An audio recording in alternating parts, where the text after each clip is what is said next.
I don't know exactly why I accepted. It was just an anonymous message, one of those you receive and ignore. But that night I was tired, bored, perhaps too curious for my own good. The message said, "Want to see something no one else has seen?" And right below, a link. I hesitated. I almost closed the browser, but something irrational made me click. The link took me to a forum on the dark web. It was a buried topic with hundreds of deleted comments. Only one file available for download. No title, no description. But I downloaded it. It was a mod for a popular game, a game I already knew and had been playing since adolescence. Only this mod was different. The start screen was already changed.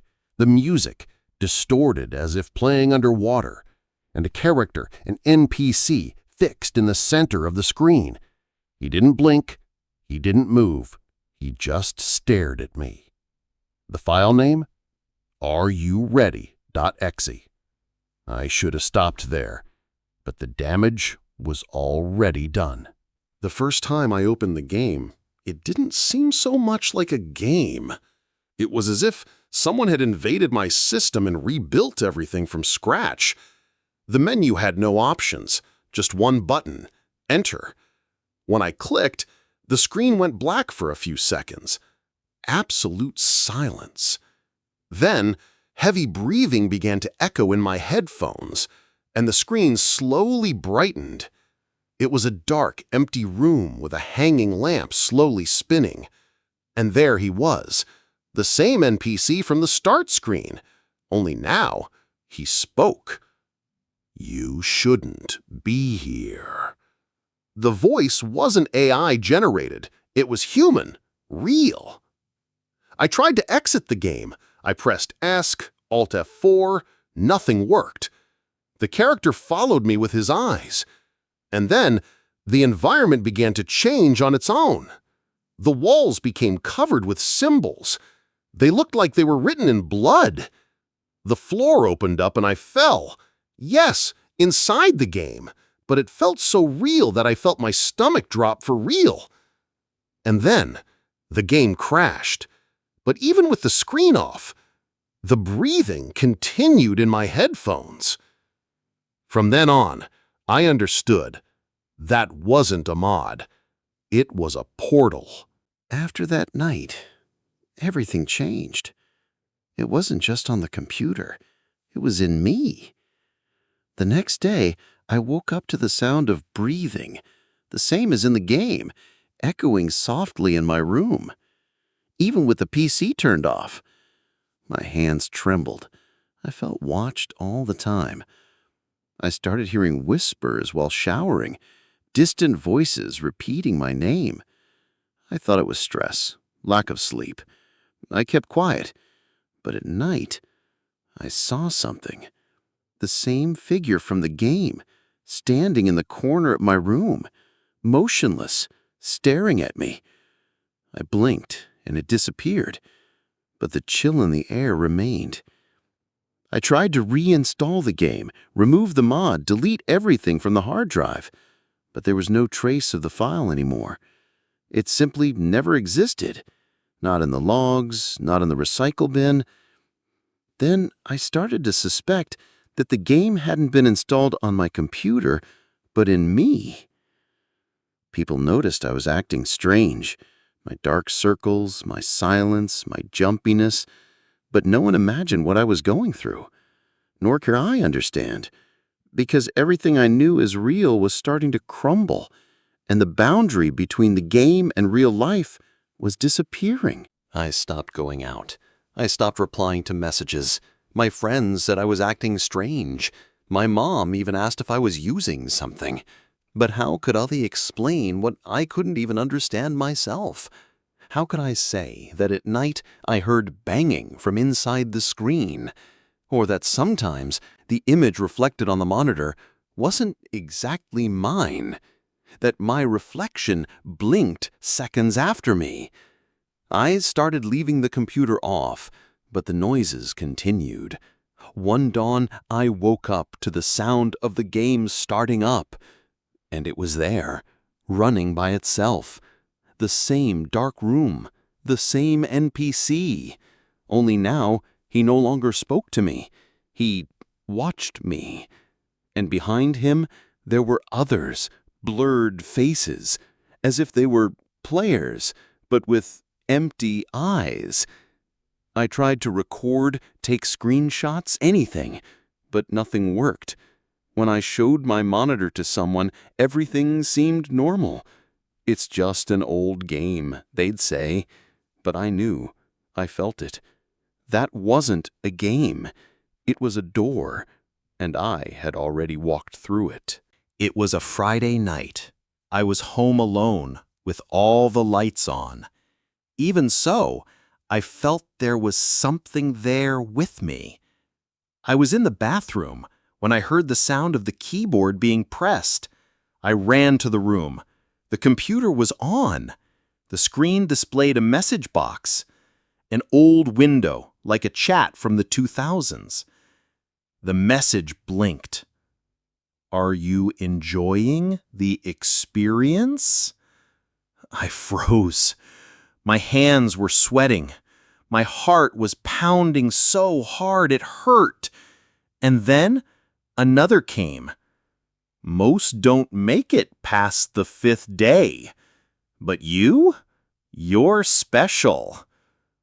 I tried to reply. I typed, "Who are you?" Nothing. Just silence. The window closed by itself. The game opened without me touching anything. This time, the scene was different. A corridor, narrow, dark. The camera trembled, as if being held by someone nervous. And in the background, a figure approached.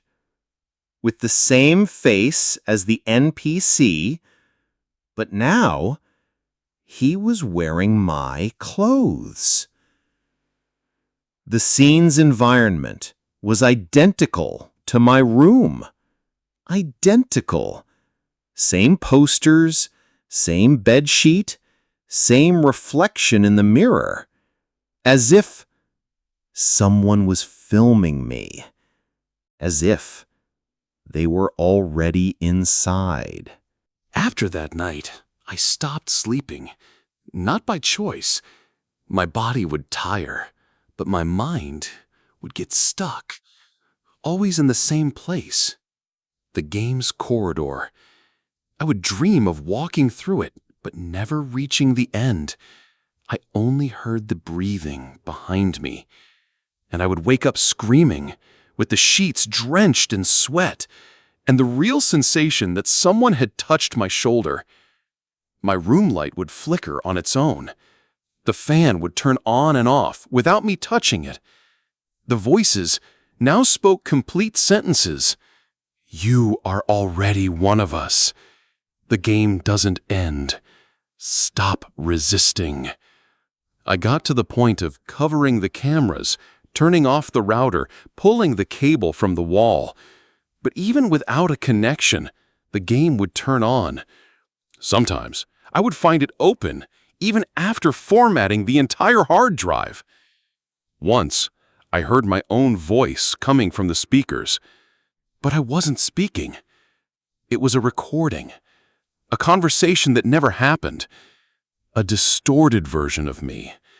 And at that moment, I understood. The game was duplicating me, creating versions of me inside it, as if I no longer fully belonged here, as if half of me was trapped there. I tried to escape. I swear on everything sacred, I tried. I took the computer to a repair shop. I asked them to erase everything, change the hard drive, motherboard, even the power supply. When I came home with the clean machine, on the first login, there it was. The game. Icon blinking in the corner of the desktop, as if it were part of the operating system now. And that night, I didn't sleep. I cried. I screamed. I started hitting the walls, locking myself in the bathroom. My nails bled from trying so hard to tear off my skin, as if that could remove what was inside me. My parents took me to the hospital. They gave me tranquilizers. Diagnosis: psychotic break. But it wasn't a break. It was real. I know what I saw. I know what I heard. And I know I'm not alone. A week later, my phone camera started taking automatic photos while I slept. In all of them, I was lying down, but in the background, there was always a dark figure, watching, still, in the same pose as the NPC, the same face, as if he was waiting for the right moment. The moment I gave up fighting. If you're hearing this, it's because you're still on this side. You haven't clicked yet. You haven't let curiosity swallow you.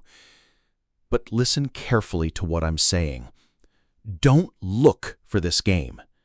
Don't try to find it on the dark web, because it's not a game.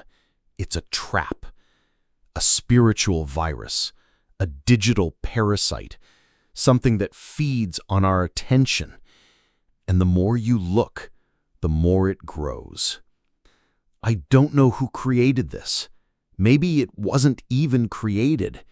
Maybe it was born from everything we throw into the internet's trash, from fears, violence, anger, an entity that learned to hide in code, to disguise itself as entertainment, to deceive our minds until we no longer know what's real. And now, I no longer know who I am. Sometimes I feel that what's speaking here isn't even me anymore. It could be him. It could just be another copy, another version trapped inside.